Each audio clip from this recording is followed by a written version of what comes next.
मुंबई की एक ऊंची इमारत में किरण पिछले 3 सालों से रह रही थी।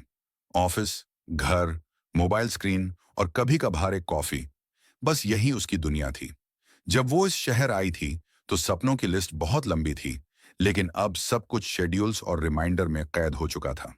हर शाम ऑफिस से लौटते ही किरण एक कप अदरक वाली चाय बनाती और अपनी बालकनी की खिड़की पर बैठ जाती। वहां से मेट्रो स्टेशन साफ दिखता था। ट्रेनों की आवाज, स्ट्रीट लाइट्स की चमक और दूर दूर तक फैले कंक्रीट के जंगल, यही उसका शहर था।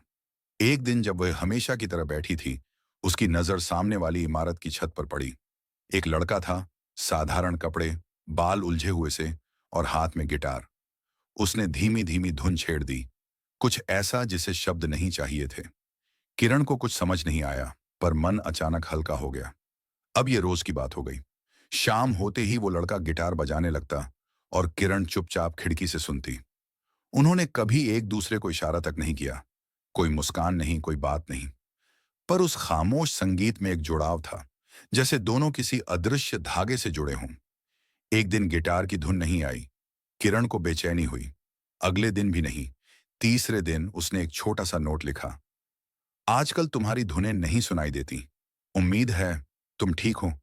और एक कागज का हवाई जहाज बनाकर सामने वाली इमारत की तरफ उड़ा दिया। अगली शाम फिर वही गिटार, वही धुन, पर इस बार धुन में कुछ और था। शायद एक मुस्कान, एक शुक्रिया और एक नई शुरुआत। भावार्थ, शहर की भीड़ में भी कुछ रिश्ते होते हैं जो शब्दों से नहीं, बस एहसासों से जुड़ते हैं। हर खिड़की के पीछे एक कहानी होती है, बस देखने वाला चाहिए। कहानी खत्म, लेकिन सफर अभी बाकी है।